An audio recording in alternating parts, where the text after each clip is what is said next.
the email out. Like, this is perfect. You know, I can really share all my ups and downs and how I started with teaching. And I took a few detours, but I'm back at teaching, and most importantly, teaching teachers. So I cannot explain to you, you know, this is kind of like a dream job.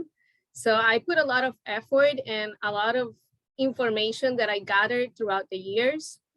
I'm the first generation teacher in my family going to grad school. My mom, she obtained her bachelor's degree. My dad did not finish his degree, but I was the first one going into graduate school. So you can imagine there were a lot of ups and downs, but I'm here, and I'm still here, and I'm here to give back. So I just want to get started, and I'm gonna let you know from the beginning, I mixed a lot of different pathways just because my journey was so unique. And I felt like if I were to left out any of the pieces, it'll be unfair to you. So if I get you confused, take a note, write it down, because eventually I'm gonna have you ask questions, because I guarantee you, you're gonna be overwhelmed.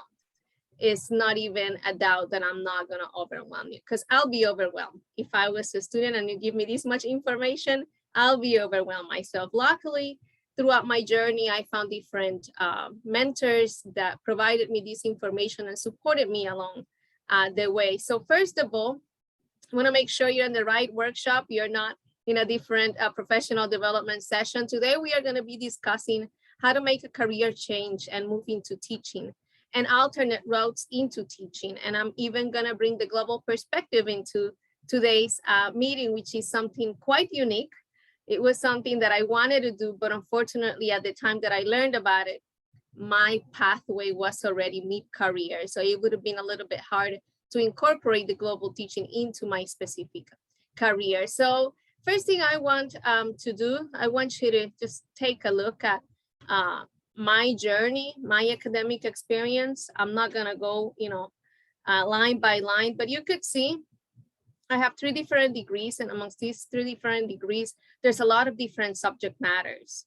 And I think that's one of the reasons that makes me unique and equipped me into becoming a professor at a very young age. I consider that I came on board very young. I believe I was age 23 when I started teaching at the college level, and I did not plan for it. I'm not gonna lie to you. I just wanted to teach. I wanted to know what, at that point, match internship, which I'm gonna be talking about today, what they were looking for in an instructor. What do they want? What do college professors need to do in order to start working in higher education? I applied, and little did I know, I was selected. And 15 years later, I'm here talking to you about the program and the benefits that I gained from it, okay? So here it is, you know, you probably, you know, looking at floater here, 0 to 4 years old. So when I was in my preschool career, I wanted to know, I wanted to try different ages. So I just asked the director, hey, you know I'm in the, you know, classroom for the 4 years old, Monday, Wednesday, Friday, but if you need me any other day, I could easily float from all the classrooms. I don't mind that. And that was a great experience. I discovered that I cannot work with the terrible twos. I do not do the toddler room, the infant room. I cannot do it either. So infant and toddlers is not my strength, although I love them. But that is something that I discovered here. Okay, you could see there's some babysitting. I also tried that. That was great. I tried study abroad program, so we'll get into that a little bit later. I was actually able to lead programs to Spain, just recently to Italy, but earlier in my career, I started with Argentina, Dominican Republic, and so on. So let's move on. Question, are you able to see my screen? Yes, it's great. Okay, you're able to see my PowerPoint. Great. I just don't know how nice you could see it because I cannot see it myself. So I apologize if it's not pretty, but if it's not clear. So here it is. So today's workshop, we're gonna divide it in 3 different sections. We're gonna talk about career phases. Why are we gonna talk about career phases? Because I think this is important into making a decision on what you're going to do in regards to teaching, just because there's so many options. You know, most of the time people say, oh, I want to teach, but wait till you hear all the different places where you could potentially teach. Good thing is that these will adjust to whatever career phase you are, and I'll walk you through these today. The second session is going to go into professional development and how professional development could potentially position you prior to getting a job, or it could easily make you just more attractive to make that career move, that upward mobility that so many people talk about, right? Or advancing your career, or advancing your position potentially for retirement, right? Because that's one of the reasons why people move up, right? You probably heard that when you retire, one of the things that is considered into your compensation after retirement is your last salary. And that's the reason why many colleagues decide to pursue higher degrees before they retire, or at the beginning, like myself. You know, I went straight bachelor's, master's, doctorate. I took a little pause in between my master's and doctorate, but that was about it. More of a traditional route, you will say. So the last part is going to talk about, you know, the journey itself. Now that you're here, now you're like, okay, I want to go into teaching, and this is what I want to do. What do you need to do? You need to build your confidence, and you need to do things that are probably not necessarily learned in your academic program. These are things that you probably learn through family, through friends, to colleagues, maybe even your current employment. These are the different aspects that are going to play a role into hopefully leading you to a successful teaching career. Okay, so this is what we are going to be talking today. So now you've heard a little bit about myself. You heard about what we're going to be talking in today's workshop. And I wanted to know a little bit about you. And we will not have enough time to have you all participate. So I'm going to give you a minute or two so you could use the chat, right? And question is, why are you here today? And I want you to write your current job, preschool teacher, high school teacher, social worker, you're in retail, you're a case manager, you're a social worker. And what's your academic preparation? Do you have a high school degree? Do you have your AA? Do you have a BA? Do you have a master's degree? So at the end of the day, your chat comment is gonna look like this one right here. Short and sweet, because I'm gonna actually glance through it. And I'm probably going to hide myself so we can really focus now on the PowerPoint presentation. Let me figure this out. So go ahead. I'm going to be looking at the chat right now.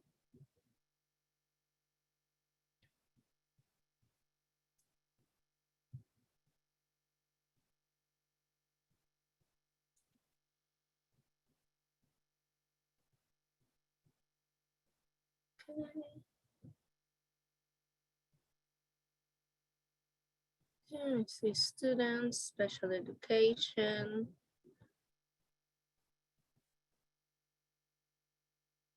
Camino College. Have some people at the 4-year college. See some students from East LA, Cerritos. So it looks like the majority of you are students, which is great, because that means that my presentation is really tailored more towards students. So let's move on. Okay. Yes, yes. Okay, I see some individuals that are probably ready to make that leap to a graduate school. I see individuals with CVEST, AA. All right. Okay, early childhood education, bilingual, case manager. Wow, so much experience, so broad, I love it. Okay, see some in-home experience. All right.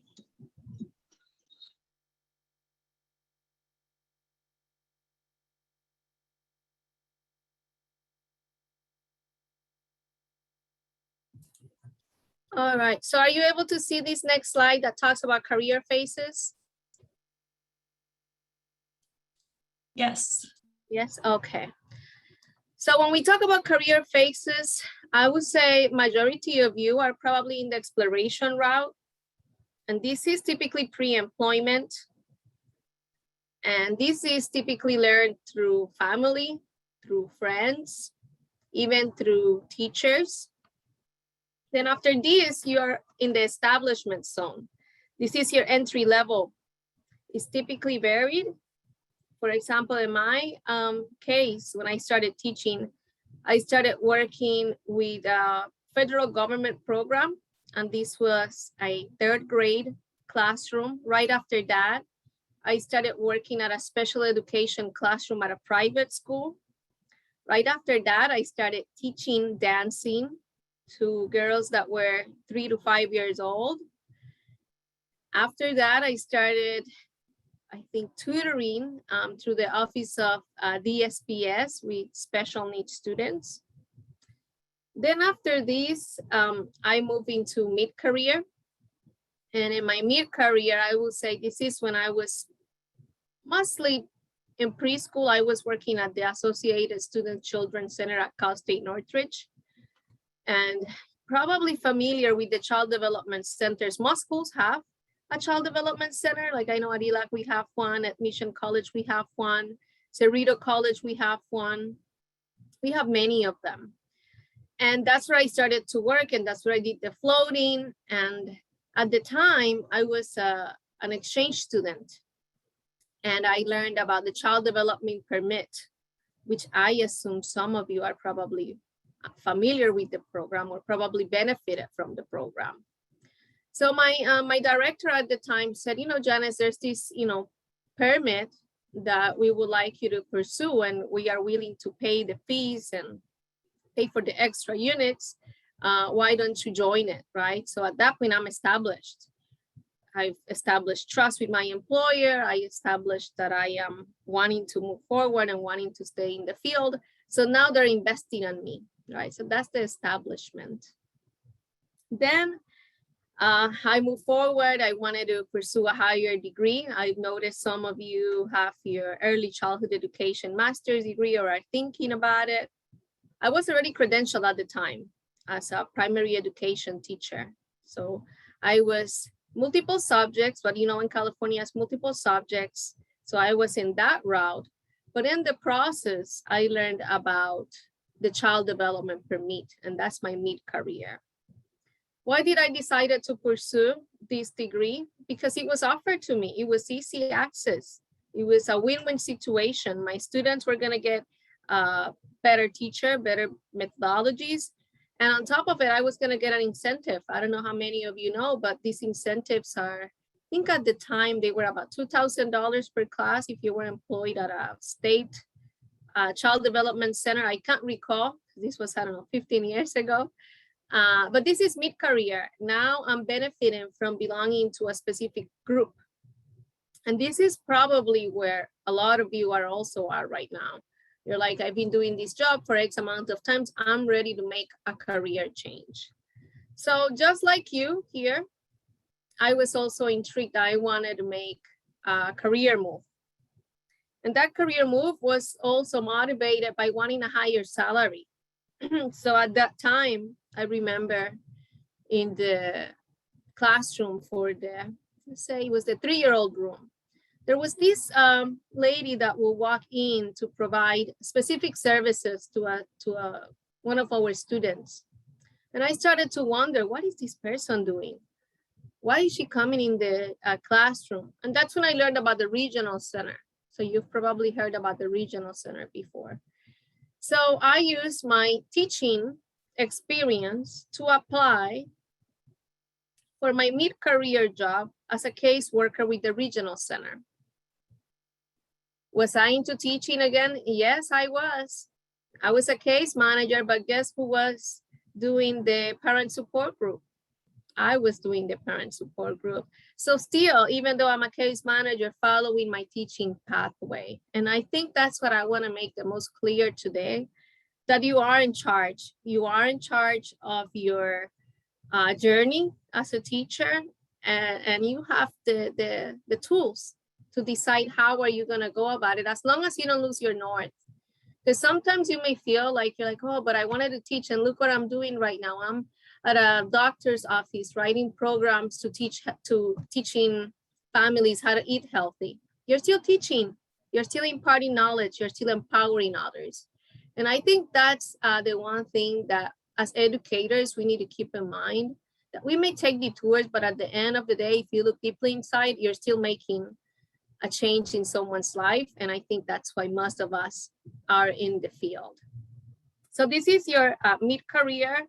A lot of the times here is when you start reflecting about balancing, especially for teachers, right? We work before we go into the classroom, we work after we get out of the classroom, we work holidays and so on, right?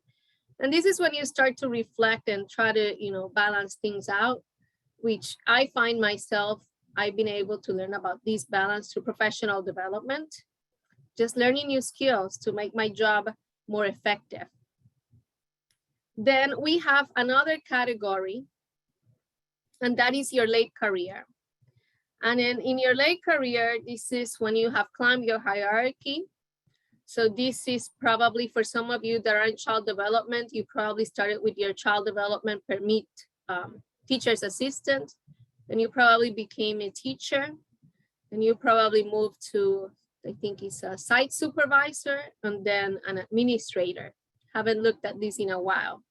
But at the end of the day is you climb that hierarchy of your field of study. Now you feel accomplished. Now you're probably ready to start joining boards, joining professional organizations, even presenting conferences to help other teachers. And you're probably thinking about a second career, which is another category of students that I frequently get. Miss, I've been an accountant all my life, but I really want to teach math to high school students. So here I am, okay? So that's where that happens. And then this decline of your career, and this is again kind of goes hand in hand with your late career. And this is where you're starting to think, what am I gonna do? I don't want to stop teaching. Most teachers don't want to stop teaching, right? So you probably see these individuals starting to volunteer at the local libraries, or even becoming college professors. We're gonna talk about that, right? We have some chemistry high school instructors that retire from high school or even elementary, pursue their master's degree, and then they're teaching a class here and there at the college level, and that's completely okay. So here is the career phases, and I'll send you the websites where I grab kind of all these resources. To tell you the truth, I was pulling resources from everywhere, because this is kind of like a career services type of conference. So I'm really pulling the pieces together to give you the best I can into answering your questions and sharing different paths. So we have the traditional path, right? So we talked about this at the beginning. You graduated high school, you moved to the community college, and you joined a bachelor's program, because most teaching careers require at least a bachelor's degree. We have the returning student, which I will say, number one problem that I see with the returning students is that sometimes the credits expire. And this is gonna depend in the college or university that you attended. And then the second career that I just talked about. Most of the time, the second career students know where they're going, know where they want. They just need mostly academic counseling to get from A to B. Then here I have a video that I wanted to share with you. Let me see if I'm able to.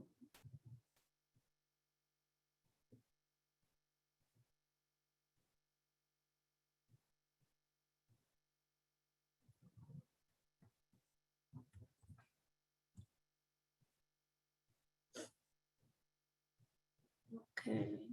Are you able to see this new website that is called Teacher Preparation Programs? Not yet. You're still seeing my PowerPoint? Yes, you may need to unshare and reshare.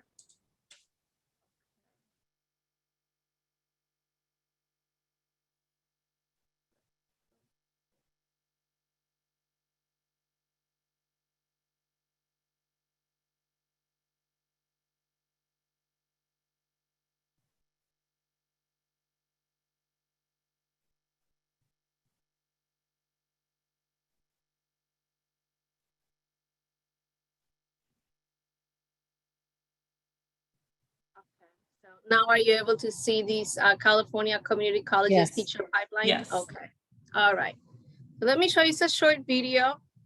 And the reason I'm showing you this is because I just don't want to show you single subject, multiple subjects. I really want you to think broadly because again, I don't know where you're going to end up. I just want to make sure you have all the tools. So let's look at this teacher pipeline video.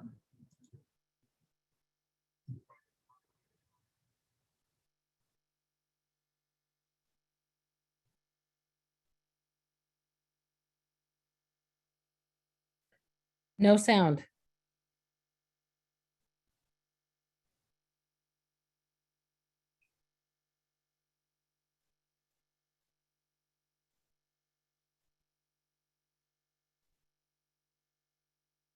Sometimes when we share a video, if there's sound, you will click a box to share the audio. So if you stop sharing and share again and click a box to share audio, it might be better.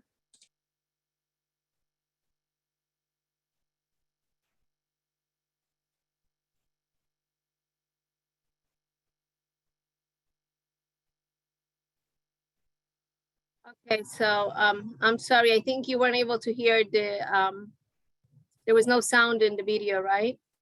Correct.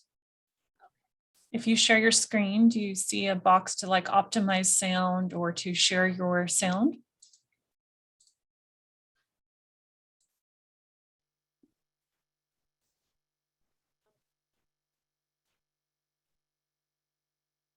I gotta say, I'm so happy you're sharing that video.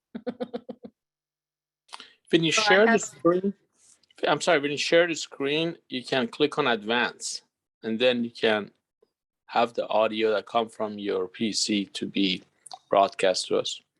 Okay, I see that. I see the advanced option now. At the bottom, you see that you can select the audio that come out from your computer for us. You have to select that. See how many participants who can share, who can start sharing. So I don't see an option for sound. You may want to reshare it again and look for advanced button. Okay. I do agree. I think you have to stop sharing and try again. Okay, thank you for your patience.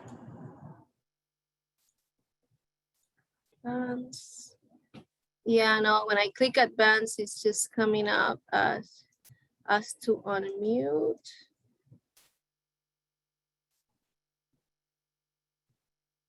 Let me try now. It gave me an option to ask to unmute. I'm wondering if that will do it. Let's try it. If not, I'll come back one more time.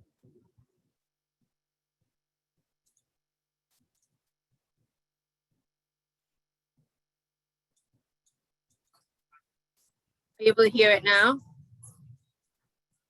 No. No, okay.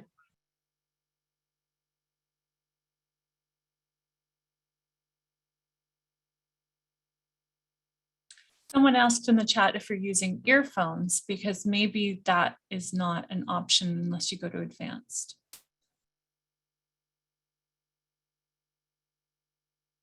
Or maybe it's at the left bottom corner of the screen if you're using the earbuds.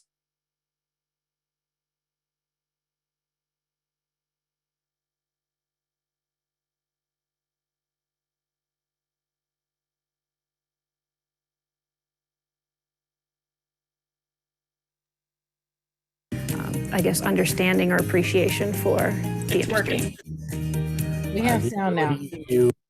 No greater challenge. There is greater opportunity. There is no greater challenge. There is greater opportunity than to teach. The work that I do every day allows young people to find a pathway towards the future that maybe they thought wasn't possible. I was inspired by Renee Newell in El Camino College. I took a welding class of hers, and she was such an inspirational teacher that it inspired me to take a welding internship. Once I taught, I didn't want to stop. We need people who have hands-on real-world experience to be able to give these students a better, I guess, understanding or appreciation for the industry. The ability to affect a person, an individual, on a day-to-day basis by teaching them a new skill is incredible by itself. But what I learned from them in the process is invaluable. When they paint their car and it rolls out of the spray booth for the first time, they're so excited, and it's just contagious.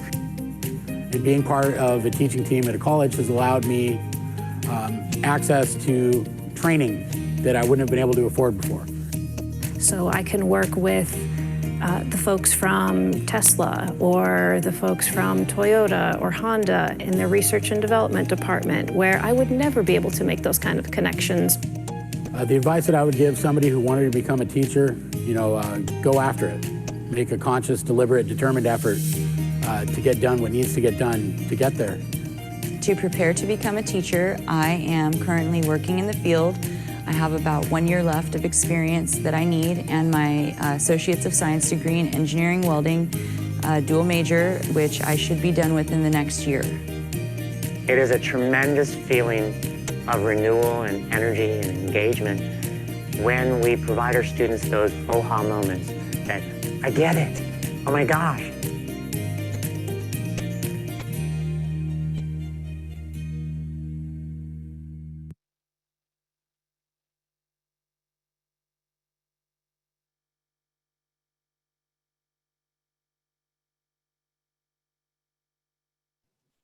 All right, so we are back at the presentation. So you could see that pathway for career and technical, and I want you to know that that is also one of the areas that we offer at Los Angeles Community District on their match program, which we're gonna further discuss later on. So now we've gone into career phases, and if you don't know where you are, in which phase you are, and you are attending college, I strongly recommend you to make an appointment with the Career Center. They have counselors that specialize in this area and are willing to help you at any stage. I had the counselors at ELAC, they have even done what we called practice. It's not coming right now to my head, but what's the name of when students, mock interviews, that's the word. They mock interview my students, so when they go to the actual job interview, they are ready. They have practice, they know what questions they may ask, they know how to really highlight their strengths and be ready to address some areas of weaknesses, but they got that chance to practice at the college level. So that will be my recommendation when we're really talking. Anytime I mention career, I always mention Career Center, because they are my best friend when it comes down to helping students getting a job. And I guarantee you, if you're attending a community college in California, there is a Career Center. If you're attending a four-year college, there is a Career Center. And I strongly recommend you to use them before you graduate. Why? They will charge you after the fact. At least at the four-year college, they will charge students. You can still see a career counselor, but they charge you what they call an alumni fee. So for example, I know at Season for me, it was $75 an hour if I wanted to talk to a career counselor. I believe the community colleges do not charge at all. So you have that benefit in California, that you could use the career centers at no charge. They sometimes even have a different test where you can express what areas you're more inclined towards, or what areas you're definitely not inclined or not a good match with your likes. So contact them, they're great. And then in regards to familiarizing yourself, what programs are available in your area that are related to your career? And why do I mention that? Because today I'm gonna use two different programs as an example for becoming a teacher. One is in West Los Angeles College, right? That's more towards northern area of Los Angeles, and they have a grant. They have a grant where students get additional funding and additional supports if they were to attend West LA College, I believe.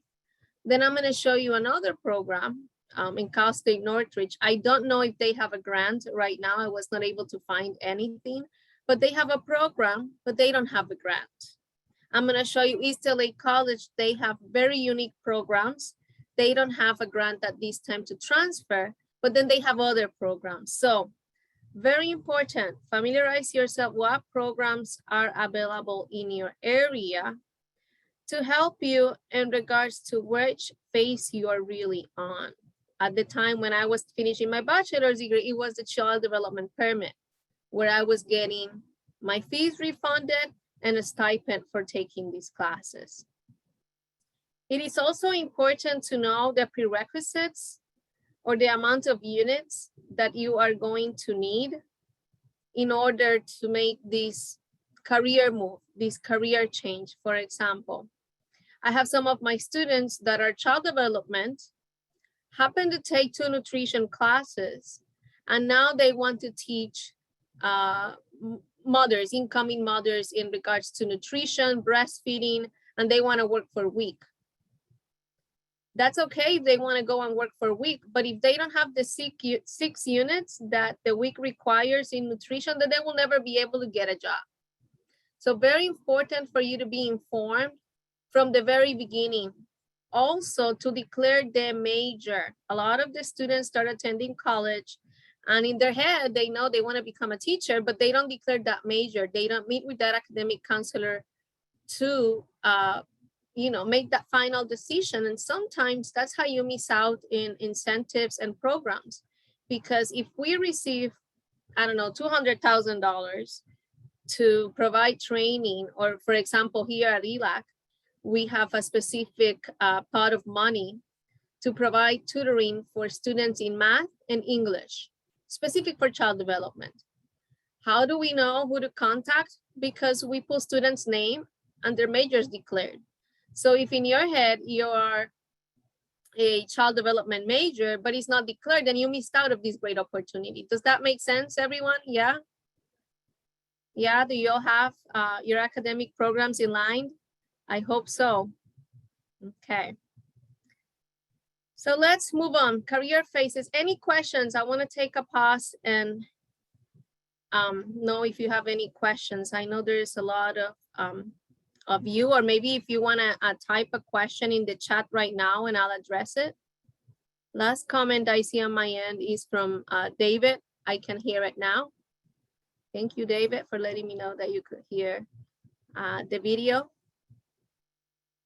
No questions? No, pretty clear? Okay. Oh, okay, so let's move on to the next slide. So teaching pathways.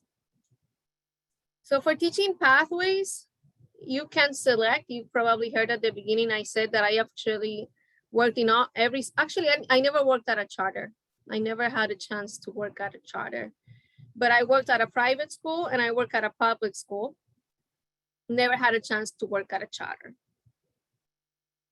When I was pursuing my degree, one of the first questions that they asked, and this is during my bachelor's degree, remember, my exchange year, I was a student from Puerto Rico attending Cal State Northridge to complete my multiple subjects. That was actually my major. In that process, remember, my employer said, Janice, why don't you join child development? And I'm like, that sounds like a great idea. And I could explore other areas that I wanted to explore, because at the time I wanted to study the holistic child from preconception all the way to death, right? Which is the gerontology side of my degree. But the reality was that my heart was in special education. And you're probably now like, whoa, she likes everything. Yes, I did at the time. I just wanted to help. And I think that the fact that I had so many different interests is what actually helped me in moving in my career very fast, I would say. I was able to finish my bachelor's degree, start presenting conferences, state level, national level, and then suddenly I was just getting hired as a faculty, which was, at the time, I was shocked. I was also a substitute teacher for a while, but that didn't last. I was actually pulled into a full-time position right away. You could also do after-school programs, and I'm gonna share something with you that actually shocked me in my journey. I recall when I was completing, I think it was my master's, my doctorate, I can't recall, but I decided to apply for an after school program. And believe it or not, this after school program, and we're talking 10, 15 years ago, was paying approximately, I want to say $22 to $30 an hour. I want to say more $30 an hour. Imagine that. 20 years old making $30 an hour. That was a lot at the time. So do not underestimate the power of after-school programs. And this was actually to teach Spanish. That was the class that I was teaching for the after-school program. Another pathway that you could pursue right now is to teach older adults. And I'm going to revisit this a little bit later when I show you the minimum qualifications to teach at the community college level. So there are older adults, right, where you have adult schools over in the K-12 system. But most recently, we started adult school at the community colleges. And this is also another route that you could potentially explore if you want to teach older adults. So look at this. How lucky are you? So many options, and we're not even halfway.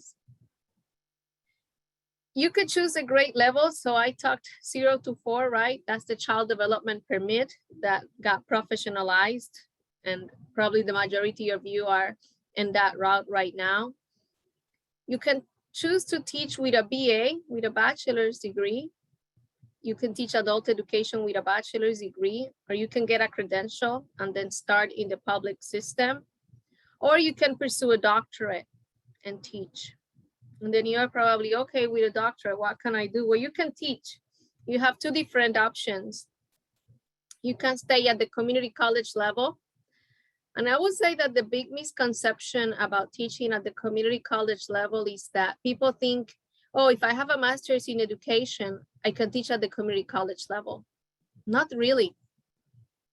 And I face this every year. Every year, we receive over 250 applications from teachers that want to teach at the college level, but they don't qualify. And the reason that they don't qualify is because they don't know the minimum qualifications. The minimum qualifications say, if you want to be a chemistry professor at the community college level, you need to have a master's in chemistry, at least. And there's some other options. I'll go over it today a little bit later. I'll ask a few of you who probably are thinking about teaching at the community college level, and then we'll look at the minimum quals. Because it breaks my heart, because I could see the path, I could see that resume. Oh, it's perfect, it's beautiful. I want this, I want to hire you, but I can't because you don't meet minimum qualifications. So I'm not gonna lie, every semester my heart gets broken every time I review match applications, which is the reason why I volunteered to do this workshop today. So this is in regards to, we're here with the doctorate. So we talked about the community college level, right? You do not need a doctorate to teach at the community college level. Now, if you want to teach at a 4-year college as a full-time instructor, you need your doctorate. It is required. And the difference, I will say, you know, plain and simple, at the community college, you have to do a lot of community events, community service, a lot of the things that really engage in the local economy and serving your local community. Most individuals that get a teaching job at a 4-year college have to publish books, have to do research, be involved in grants, and so on. That I would say is the difference. Another pathway is homeschooling. And I actually have a few friends that have homeschooling agencies, and they are doing fine. A lot of the times they assist the parents of professional athletes, celebrities. So athletes, for example, I was homeschooling a golf player. He had a very busy schedule throughout the year, so he could meet his obligations with the Olympic team. So I will just travel and homeschool him online and just meet every now and then. And it was quite interesting, not gonna lie, because I had to be very creative, you know, teaching geometry with the golf field and so on. For those of you that are in Los Angeles, that also includes celebrities. So for example, I know the Jenners were homeschooled. I happen to be familiar with the agency that they used. And then some students that have special needs. So when I was a case manager at the regional center, some of my clients were medically involved to the point where they could not assist the actual school setting. So then the teacher will come to the home and do the teaching at home with the parent. We have another pathway, and this is a little bit less traditional. And these are day programs, and these are mostly special education programs. And I'll give you some of the names that I can remember. I had Pathways. Let me think about another one. Tierra del Sol, Easter Seals. These are some of the day programs that I remember. There's many, many of them in California. Again, I want you to remember, California is so rich for education. That is the reason why I moved. You know, a lot of the times you hear, you know, stay within, you know, stay close to your home so you can finish your education. I have mixed feelings about that because in my case, right, every single research paper that I was reading in special education was coming from California. And I wanted to be the best teacher. So what did that require for me? That required me to move. Am I happy that I moved? Yes, I am so happy that I moved. I feel that I'm exposed to the best of the best in academic programs in the nation. Because in California, we have something that is called the Lanterman Act. And I don't know how many of you are familiar with the Lanterman Act. If you're not, you may want to take note of it and read. But this is basically the law that regional centers follow. And I always like to make emphasis of the regional centers because they are a really big employment force for California. They receive, and don't quote me because I haven't looked at the numbers in a while, but I recall when I was an employee of theirs, they received the third largest budget in the state. So you can imagine the amount of jobs that these individuals offer on a regular basis, okay? Including day programs, because they are the ones that fund day programs. So this is great if you're planning to go into special education and you can afford to take online classes or night classes, you could potentially have a job at a day program. Most of the day programs happen to be early, 7 to 1, 7 to 2, it really depends. But a lot of the times they're very flexible with their hours. So if you're testing the waters, if you're thinking whether or not you want to go into special education, working at a day program may be a good option for you. And how can you do this? You're like, well, how do I learn about these programs? There is a guide called the Rainbow Guide. They have a lot of different resources in the city, or potentially contact your local regional center and see if they have a list of day programs. A lot of the times they also have a library for parents and the community.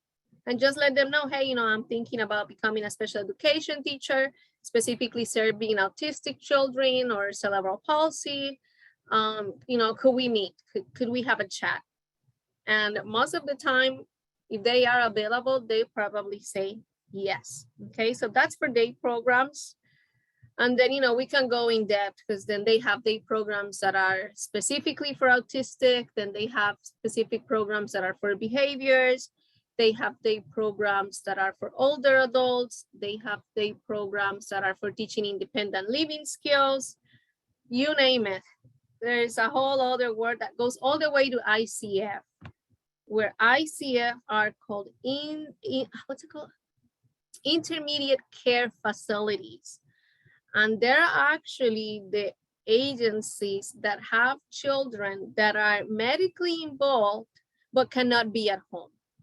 So it's a little bit higher care, but they're still entitled to an education. So don't forget that. That's the one thing that I want you to keep in mind when we're talking about special education, that you can receive education in any setting because it is a right that they received. And I believe there was a really good workshop yesterday that I attended. And that's probably why you see that I'm really going to focus on careers, because I know this conference has been so great that they are including specific workshops to address specific areas that I would call gaps, such as special education. And I know you received a really good workshop yesterday about special education and rights and so on. We also have online tutoring, and that probably increased during pandemia, right? I've noticed a lot of the universities offering online tutoring, even having college students offering tutoring to K-12 students. That's another option. We have Peace Corps, and this is the one that I've mentioned earlier today that I was referring to, that I learned a little bit too late in my career, right? And this is where you could actually grow abroad and study. So let me see if I can share the website for Peace Corps.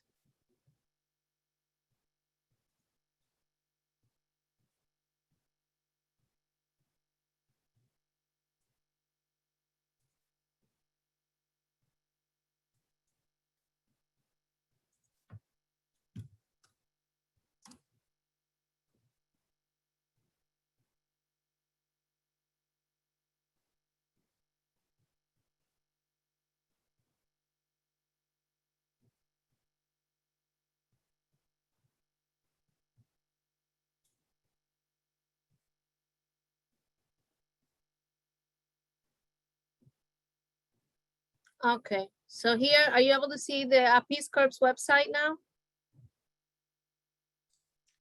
Yes. Okay.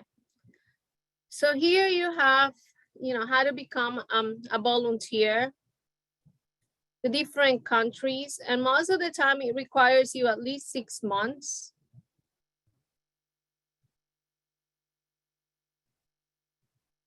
Here you have different countries.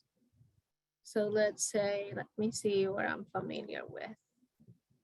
Let's choose Central America. So here we have, let's choose Mexico, which is really close to us.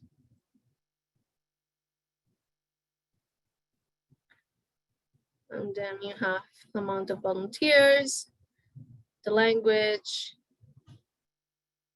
and how to contact them about opportunities. So I like to, when I'm dealing with these type of programs, tell you the truth, I like to email for 2 reasons. Calling internationally could be expensive, and email, it kind of gives me a track record of my conversations. Okay, so this is Peace Corps. And there's a bunch of different programs like this, but I think for teaching, this is the one that is the most appropriate, and is the one that most agencies mention as being an equivalent. And why do I mention that? Because in California, there was some legislation that passed a few years ago where there are actually different pathways for you to become a teacher from the non-traditional section. So let's look at this.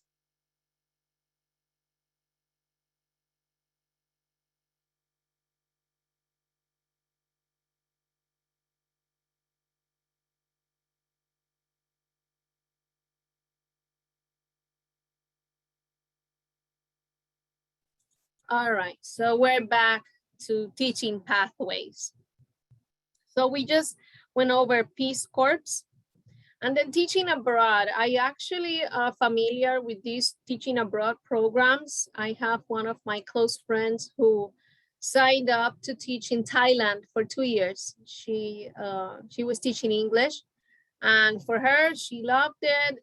She gained experience, and then she came back to California, and I believe now she opened her own agency to homeschool and tutor children. So I'm familiar with programs in Thailand and Philippines, and typically you sign a 1 or a 2 year program. They guarantee you a home where to live, and they guarantee you a salary, but you have to be committed to complete X amount of years. And then lastly, a project match, which is how I became a college professor. So I want to share this website with you, and I'm also gonna go over minimum qualifications, because I also promised you that I was gonna share this with you, considering that this is the number mismatch when people is wanting to become a college professor. So let me go into their website.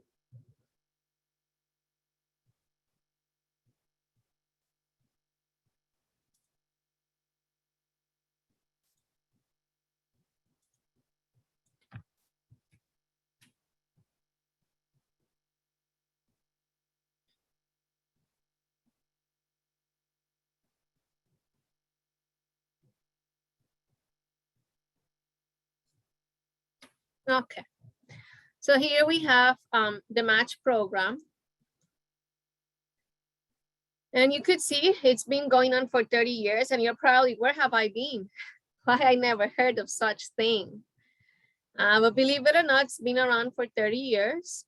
And currently in my department, the child development department at ELAC, say it's 11 of us, 11 full-timers. And out of the 11 full-timers, we have Rokia, we have, who else? There was another faculty member, myself, and I think that's 2 of us. So I want to say, you know, that's a good number for being hired full-time that came from this department. And part-timers, oof, I cannot even think about it. Stacy, and I want to say maybe 6 more teachers that are or have gone through match program. So it works. People get hired either as full-timers, as part-timers. So I strongly recommend you, if you're thinking about it, familiarize yourself with it. Make sure that you meet the deadlines. As you could see here, the program opens November 1st. So it just opened and it closed March 11. There is a stipend that you received. I'm not sure right now how much it is. I remember at the time when I participated, it was $800. Yeah, and it's still $800 for you to learn. So that's quite nice that you're actually getting the tools that you need to be a college professor. But on top of that, you're getting money, and it's designed for working. Okay, so it typically occurs during the summer, 5 to 10. And then after you complete that program where they teach you know how to write a syllabus, classroom management. Right now, a big component of it is equity, distance education, getting Canvas certified, all this good stuff occurs during the summer. Then during the fall semester, they pair you up with a faculty member where you learn the hurdles, as I would say, about teaching and the good and the bad and the not so good and the very rewarding stuff. And then after this happens, you have a graduation, and then a lot of the times you're hired for the spring semester. If there is a position open, you do have to go to the regular application pool. But the good thing is that you already have some experience because you've been co-teaching already for half a semester. And that's the idea behind the program, is to allow individuals that don't have experience at the college level, but would like to start teaching at the college level. So these are the types of paid teaching experience that will not disqualify you. So if you've taught preschool, K-12, adult ed, you've been a TA, if you've taught not for credit courses or corporate education, you're still good to apply, meaning that you can participate. So here we have eligibility requirements. So even though you are not hired as an instructor, you're required to meet minimum qualifications. So let's look at that. Let me see if you're able to see this, because it's gonna be a pop-up.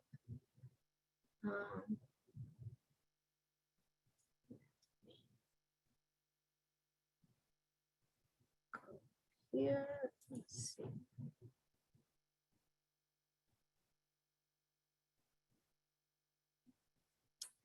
Okay, are you able to see this new screen, Commission on Teaching Credentialing, or no? Yes. Okay. Okay, so this is not it. This is basically for individuals that have their transcripts from a different country or a different state. I want to show you minimum qual. So you see, it's even tricky for me. So here we go.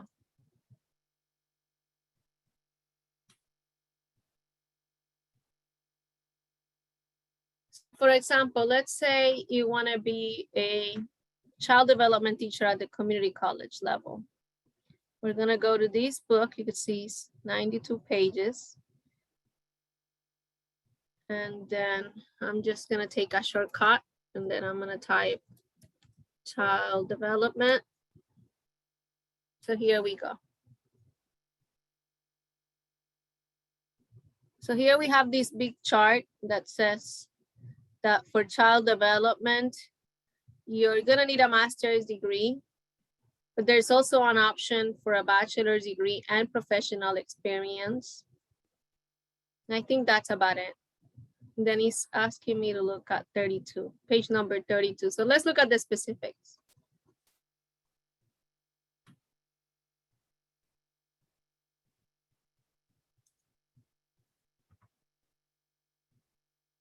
Here we go.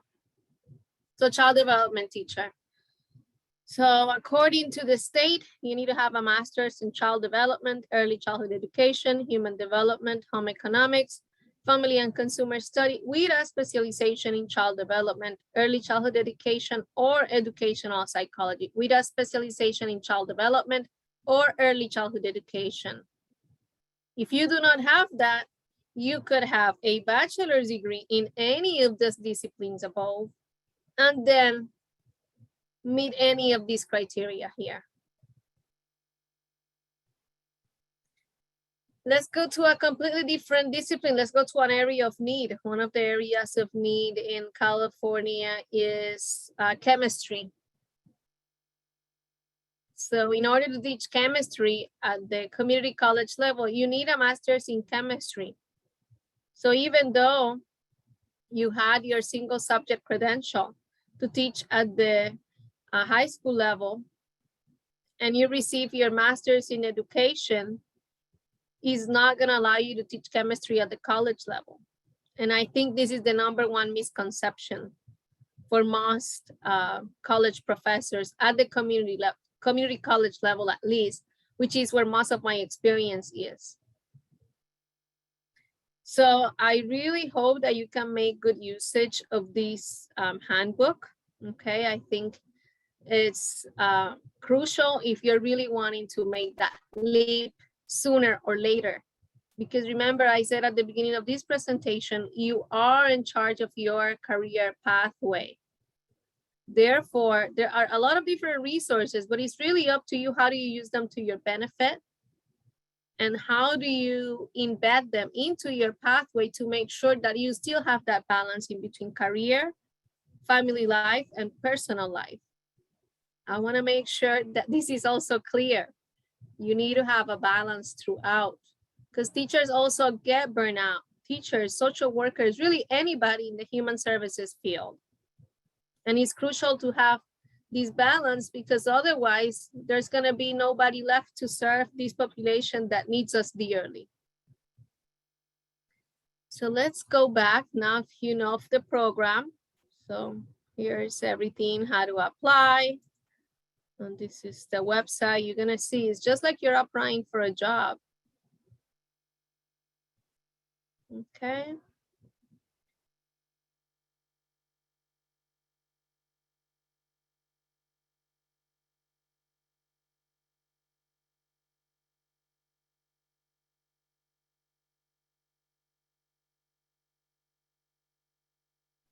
All right, so let's move over to the next slide. Any questions? Let me look at the chat. I see a few comments here.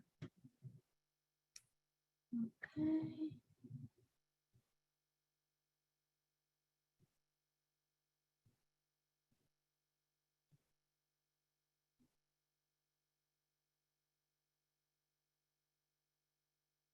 Okay, so now in order to be part of Project Match, you don't need to be at a specific school. And I know probably your question is rooted from the credential program, because I recall that for the child development permit, in order to get the stipend, I had to be at a specific school, not for Project Match.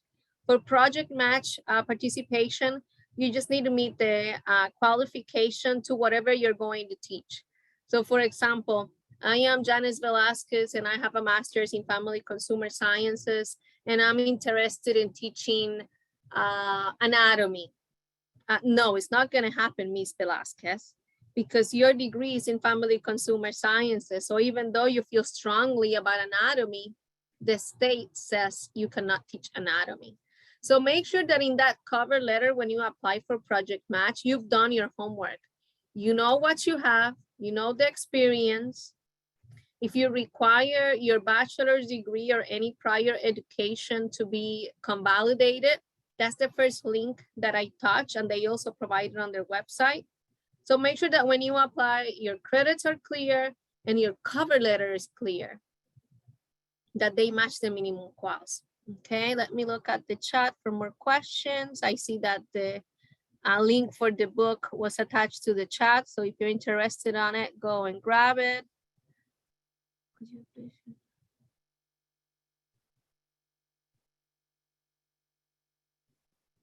Okay, all right. So let's move to the next slide. So why pedagogy?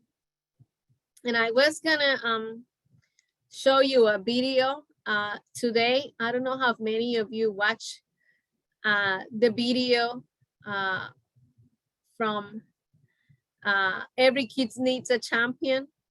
If you're not familiar with it, I'm gonna send it to you, and I really hope you enjoy it. This is the video that I watch over and over. I just love the passion of this educator. She comes from a family of educators, and she reminds me so much of Mr. Escalante.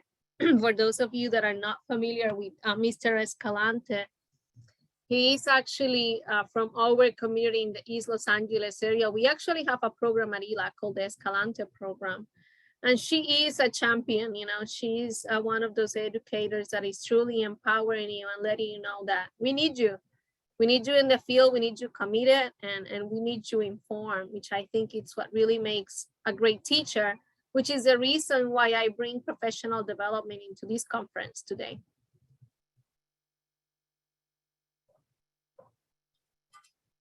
So just remember this picture. When you receive the email and watch this video, please, is the only thing that I'm gonna ask you to do after we finish this workshop. I just wanna have a little bit more time to show you some other resources. I did tell you that I was gonna overwhelm you, right? I did not lie. So why pedagogy? I don't know, why pedagogy? You tell me. For me, it was I just wanted to help people. I wanted to empower people, and I would say it's probably the most rewarding career I've had. I've been a case manager, I've been, I don't know, you name it, summer camp teacher, volunteer, teaching at the college level. Oh my goodness. When I received this LinkedIn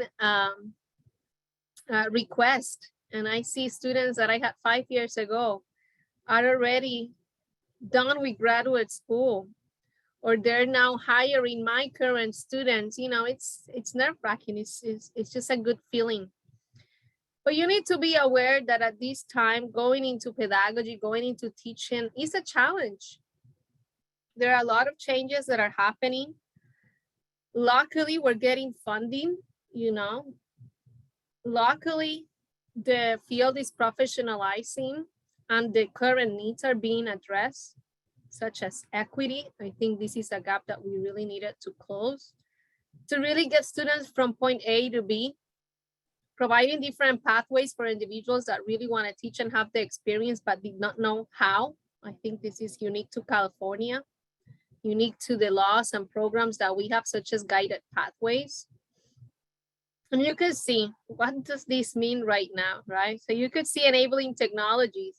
We saw this coming, we just didn't see it coming so quickly, right? With the pandemic, suddenly we're all experts. Suddenly we all have a few laptops, right? A few mouses and ready to teach anywhere. So reflect on this. Is this something that you feel attracted to? Because this is where we are. And a lot of the times we want to do things, but we don't know what it takes. Right? I wanted to teach scuba diving. I did not know that it required me to carry the air filters that are like 80 pounds and I'm 96 pounds myself.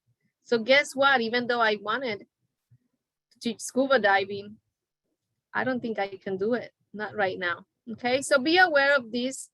I also have the link where I got all these little snippets from, and I'll share this with you eventually. Let's move to the next one. So your beliefs, your actions, your pedagogy. Here is basically me taking you reflect a little bit into this chart. What is the purpose of education? What are you really trying to do? What's your role as a teacher, right? And you're gonna hear in this YouTube video that she shares, there were, other teachers that said, I just got paid to teach. I didn't get paid to be liked or to understand the student. And oh boy, do I love her answer. How are you gonna treat students and manage their behavior? Are you gonna be an informed teacher? Are you gonna be aware of the different supports? Are you gonna be familiar with the regional center and say to that mom or that dad, I am experiencing this in the classroom. Should we do something about it?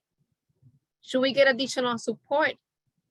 Should we get a diagnosis? And I've also heard throughout this conference that you're all experiencing how parents resist that label and how at the end of the day, teachers have to deal with it in that process, right? That is not necessarily one that parents want, but it's a reality that teachers deal with. How are your students learning? Why are your students learning? Are they excited about what you have to teach? Or they don't have a choice? What are the best way to teach these students? Are you actively engaged in professional development? Are you having these conversations with parents? Are you having these conversations with your other teachers? How is this process happening? Because teaching is ongoing, is invested, is hardworking, but once again, is rewarding, is very rewarding. So at the end of the day, how do you assess your students and the way they learn? And at the same time, meeting state requirements, which if you're in child development, you probably experience how these state requirements continue to increase. And you have to balance, right, what you think it's important, and at the same time meeting state requirements. Same for professors, same for K-12. We all have to report. And I think having this cycle of continuous assessment and improvement is only gonna lead us to a better future and a more prepared student population ready to embark into whatever the new jobs are going to be, whether they're technology, robotics, STEM, arts, entrepreneurship. It's all gonna come from continuous improvement, and it's up to us teachers. It's up to us teachers how we want the students to look at us and how that relationship it is going to develop. So I mentioned this briefly at the beginning, and we can go on and on into this area. I am going to take you briefly to this website just because this is quite complex, just because there's so many options. We have different types of alternative teaching and licenses in California. That's why I added this state here, so you understand that it's specific to Janice? California. Yes? Are you sharing a slide deck? We're still seeing the East LA website. Okay, no, I'm sharing something different. I'm sharing my PowerPoint. So let me stop sharing and grab it again. Thank you. Awesome, thanks.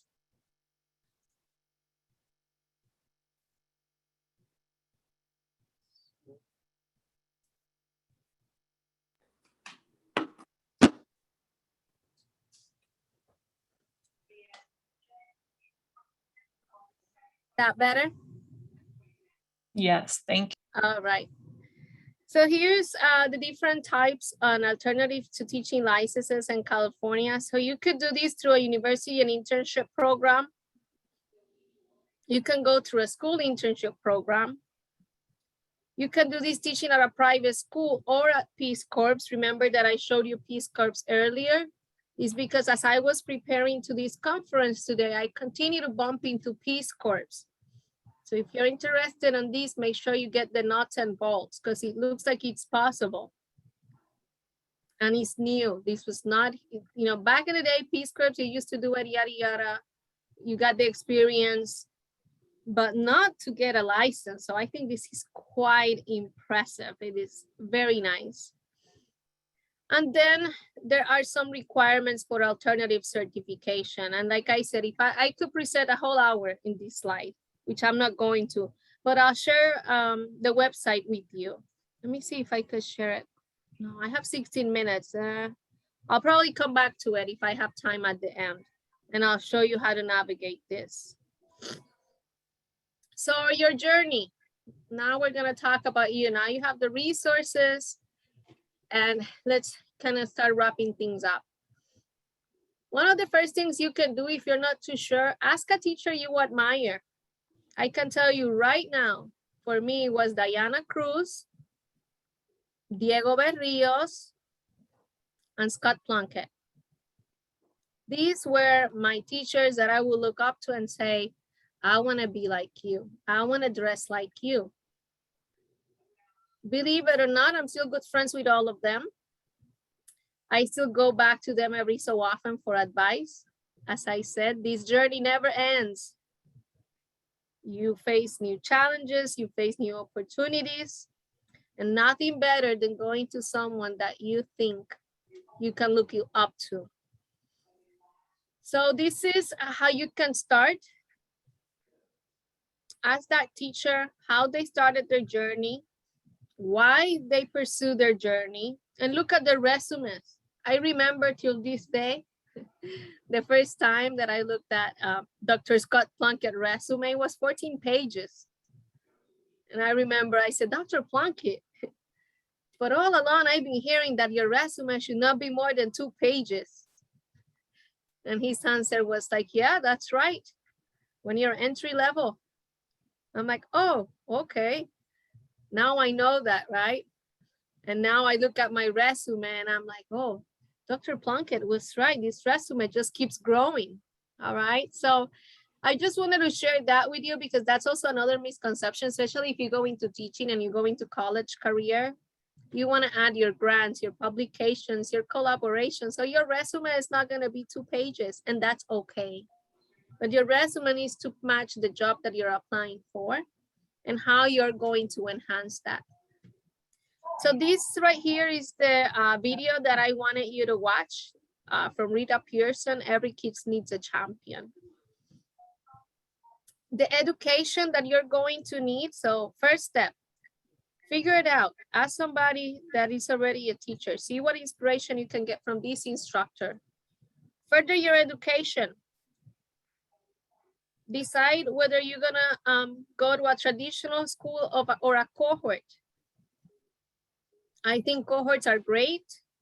It just depends what works for you. And there is a few cohorts. I know at East LA College, I think they had a national cohort and a Pacific Oaks cohort. I'm not really 100% sure because most of my teaching is in family consumer sciences. I don't do the child development.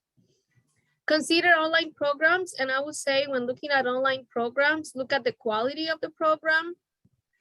And what do I mean by quality? How many students are graduating? What's the passing rate? How many are getting hired right away? And look at the price. I know back in the day, they used to be more expensive because it was kind of unique. Only certain schools had fully online programs and they will take advantage of that and hike their prices. But right now, with pandemic, it looks like we're all online. So that problem kind of solved itself. Look at certifications, Teach for America, Teacher Corps. Fulbright is a program that I actually recently started to work maybe 2 years ago, and it is great. It's under Homeland Security, and they have just different programs that could potentially prioritize you, and that's why I wrote here, could prioritize you in the future. For example, students that participate in some of the programs are considered federal employees, and then if there is a job opening with the federal government, they'll get priority even though they were never an employee. They were just a student participating of a specific program. And this is actually really good for bilingual education, which is actually, I think, one of the presenters mentioned yesterday, that is one of the needs in California, specifically in Los Angeles, bilingual education. Fulbright has a few good programs that could potentially open the door for you. And then I went over the match LACCD, and that's for teaching at the community college level, specifically LACCD. But I want to also mention that I had students that participated in the program. They were not hired with LACCD, but they were hired, for example, from Mount St. Mary's College, or they were hired at Pasadena City College. So this internship is actually just something really good for your resume and could potentially get you hired somewhere else. It's just like an internship. And I believe Cal State Dominguez Hills and Pacific Oaks, they have similar programs. The difference is that you have to pay. You have to take like a 3-unit class, and then as part of the class, they'll match you with a faculty member. With Match LACCD, you are selected. I'm not gonna lie, it's a little bit more competitive, but you get an incentive out of it. So Find Your Path comes with a lot of information, networking, what's available, what can I do? And really getting the nuts and bolts in writing, because that's the only way to guarantee that you're gonna start in A and you're gonna end up in B. Otherwise, you'll take these detours, changes are made, and you just prolong your graduation date or possibly meeting your career goal. This is another small video that I wanted to share with you. I'm not gonna share it just because I wanna have questions at the end. But this video goes over the different pathways that we have at ELAC. We are under the Social and Behavioral Sciences department. I'm not gonna show you the video, but I'll share with you our programs. Are you able to see this right now, the website itself? We see your ELAC social and behavioral slide. Okay, perfect. So you could see here the different pathways under the department that I'm currently teaching. We have the associate teacher Not certificate. seeing the pathways. You see the list of educational and child development. It's No. a slide.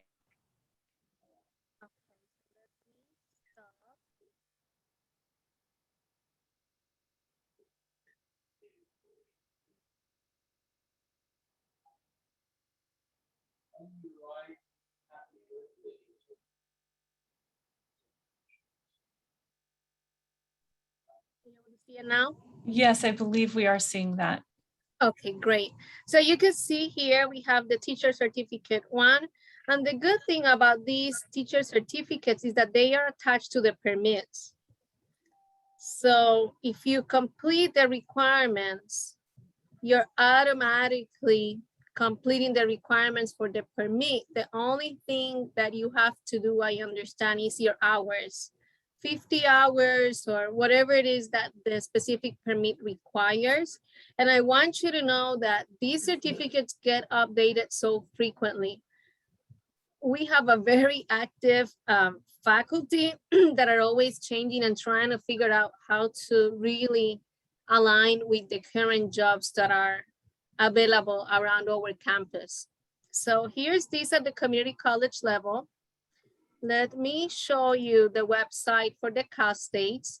Are you able to see the Cal State website now? Yes. Yeah, okay. Yes, So and we here we just have have- a few minutes before we'll be switching to the next session. So here we have the Cal State Apply for Teaching Credentials. So I strongly recommend you to start with your state resources and slowly move to your local resources.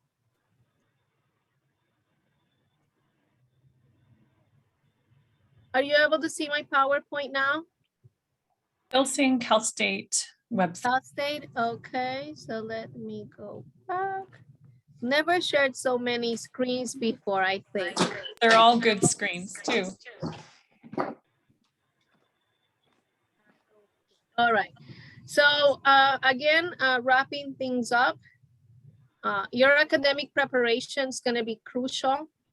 You should probably consider these when looking at a program. I mentioned this earlier, but here you have kind of like spelled out, looking whether the program is accredited or not. if it's a good fit for your hours, program reputation, and we briefly talked about this, right? Passing rate, licenses, employability. For teaching, I am really strict when looking at a practicum or field work. Really ask what that experience is about. A good program should give you enough time for you to go into practice, allow you time to reflect, and then tie it all up with discussion. So make sure that you look into your student teaching, because I think that's crucial when graduating, because you never taught before. You really need that role modeling and that discussion. So just look into this if you're looking into academic programs. Reciprocity is something that we're gonna look, maybe down the line if you're thinking about moving and so on. For example, New York has reciprocity with over 30 states. I know there's also some credentials where you can teach nationally. I know one of my good friends, Nicole, she actually obtained that credential and she could actually move anywhere in the United States and can start teaching no problem. So again, there's options. Professional development.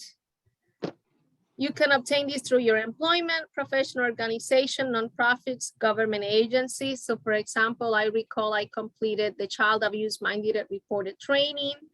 I completed the lead training back in the day when it was a big conversation. And I was able to do this online, free of charge, received a certificate, was able to boost my confidence, was able to move forward into making my resume one that was definitely gonna get picked by my next employer. And we're all required to do professional development. I know my colleagues over at the Child Development Discipline, currently doing cultural responsive teaching, PITC, First 5, Distance Ed, and you probably recognize some of these pictures that I have here because they are related to child development. At the end of the day, the more professional development, the more likely you are to be hired. Be aware of your external support, financial help, state grant. I mentioned the West LA College have a state grant at the time. Libraries sometimes have loaners for books. Associated students also have at times resources for students, so do not ignore this one. So this is a picture of the West LA program, and you could see they have guest speakers, book loans, field trips, and they are covered by the grant. It is important for you to boost your confidence. How do you do this? Through awards, getting recommendation letters, publications, leading a club, adopting a board position. And this is really something that we often forget. And how do we do that?